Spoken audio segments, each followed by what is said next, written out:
The colonel came running along the back of the line. There were other officers following him. "We must charge M," they shouted.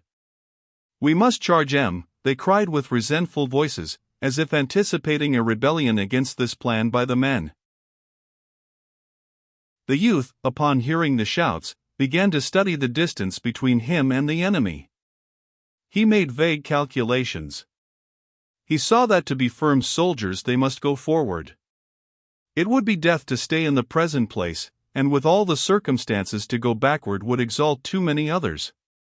Their hope was to push the galling foes away from the fence. He expected that his companions, weary and stiffened, would have to be driven to this assault, but as he turned toward them he perceived with a certain surprise that they were giving quick and unqualified expressions of assent. There was an ominous, clanging overture to the charge when the shafts of the bayonets rattled upon the rifle barrels. At the yelled words of command the soldiers sprang forward in eager leaps. There was new and unexpected force in the movement of the regiment. A knowledge of its faded and jaded condition made the charge appear like a paroxysm, a display of the strength that comes before a final feebleness. The men scampered in insane fever of haste, racing as if to achieve a sudden success before an exhilarating fluid should leave them. It was a blind and despairing rush by the collection of men in dusty and tattered blue, over a green sward and under a sapphire sky, toward a fence, dimly outlined in smoke, from behind which sputtered the fierce rifles of enemies. The youth kept the bright colors to the front.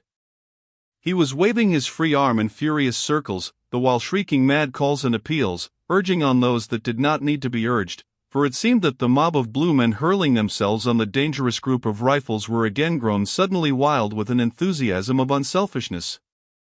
From the many firings starting toward them, it looked as if they would nearly succeed in making a great sprinkling of corpses on the grass between their former position and the fence.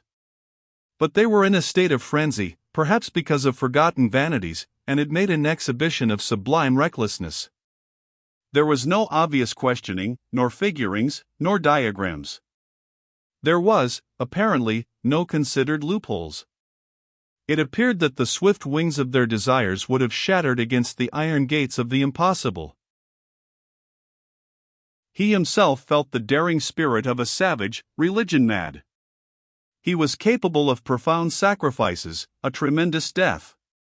He had no time for dissections, but he knew that he thought of the bullets only as things that could prevent him from reaching the place of his endeavor. There were subtle flashings of joy within him that thus should be his mind.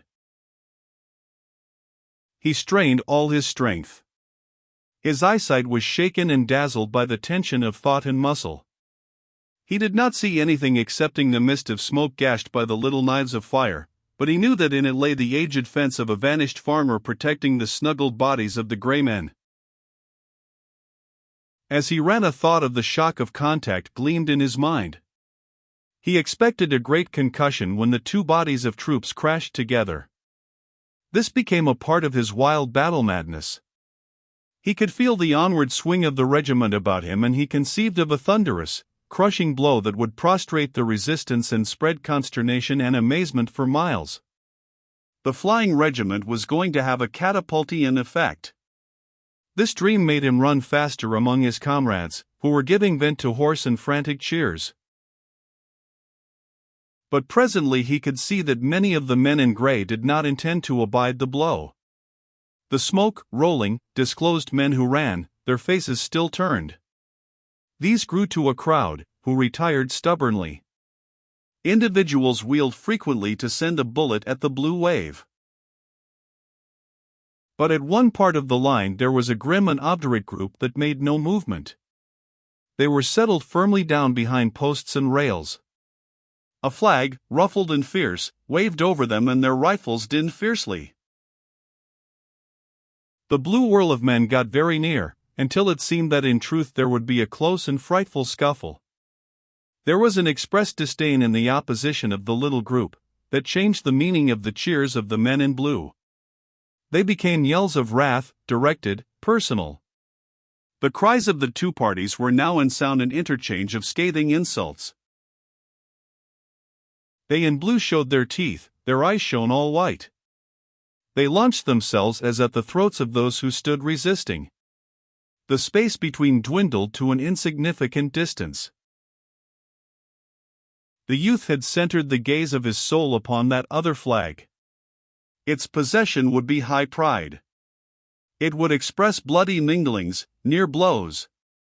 He had a gigantic hatred for those who made great difficulties and complications. They caused it to be as a craved treasure of mythology, hung amid tasks and contrivances of danger. He plunged like a mad horse at it. He was resolved it should not escape if wild blows and darings of blows could seize it. His own emblem, quivering in a flare, was winging toward the other. It seemed there would shortly be an encounter of strange beaks and claws, as of eagles. The swirling body of blue men came to a sudden halt at close and disastrous range and roared a swift volley. The group in gray was split and broken by this fire, but its riddled body still fought. The men in blue yelled again and rushed in upon it. The youth, in his leapings, saw, as through a mist, a picture of 4 or 5 men stretched upon the ground or writhing upon their knees with bowed heads as if they had been stricken by bolts from the sky. Tottering among them was the rival color-bearer, whom the youth saw had been bitten vitally by the bullets of the last formidable volley. He perceived this man fighting a last struggle, the struggle of one whose legs are grasped by demons. It was a ghastly battle. Over his face was the bleach of death, but set upon it was the dark and hard lines of desperate purpose. With this terrible grin of resolution he hugged his precious flag to him and was stumbling and staggering in his design to go the way that led to safety for it. But his wounds always made it seem that his feet were retarded, held, and he fought a grim fight, as with invisible ghouls fastened greedily upon his limbs.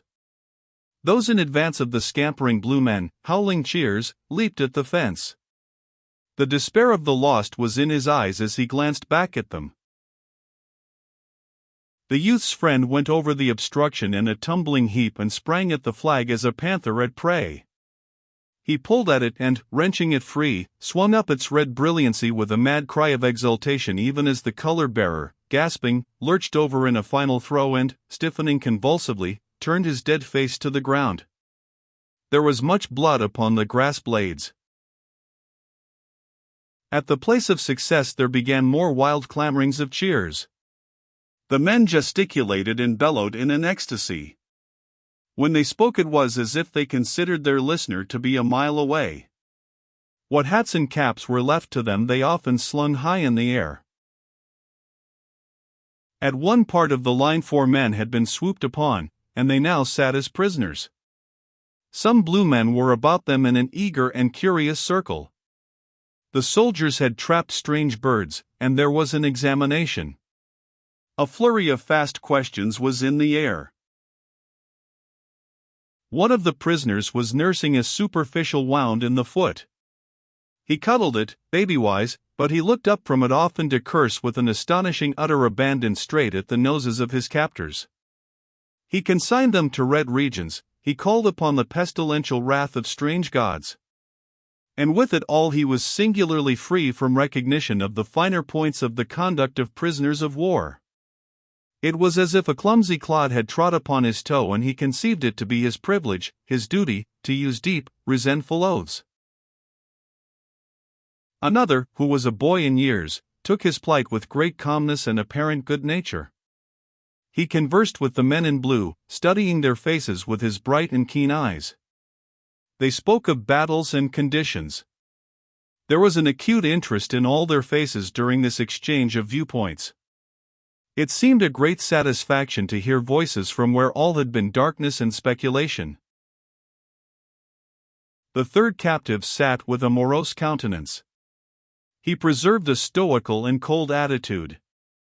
To all advances he made one reply without variation: "Ah, go to hell." The last of the 4 was always silent and, for the most part, kept his face turned in unmolested directions. From the views the youth received he seemed to be in a state of absolute dejection. Shame was upon him, and with it profound regret that he was, perhaps, no more to be counted in the ranks of his fellows. The youth could detect no expression that would allow him to believe that the other was giving a thought to his narrowed future, the pictured dungeons, perhaps, and starvations and brutalities, liable to the imagination. All to be seen was shame for captivity and regret for the right to antagonize. After the men had celebrated sufficiently, they settled down behind the old rail fence, on the opposite side to the one from which their foes had been driven. A few shot perfunctorily at distant marks. There was some long grass. The youth nestled in it and rested, making a convenient rail support the flag. His friend, jubilant and glorified, holding his treasure with vanity, came to him there. They sat side by side and congratulated each other.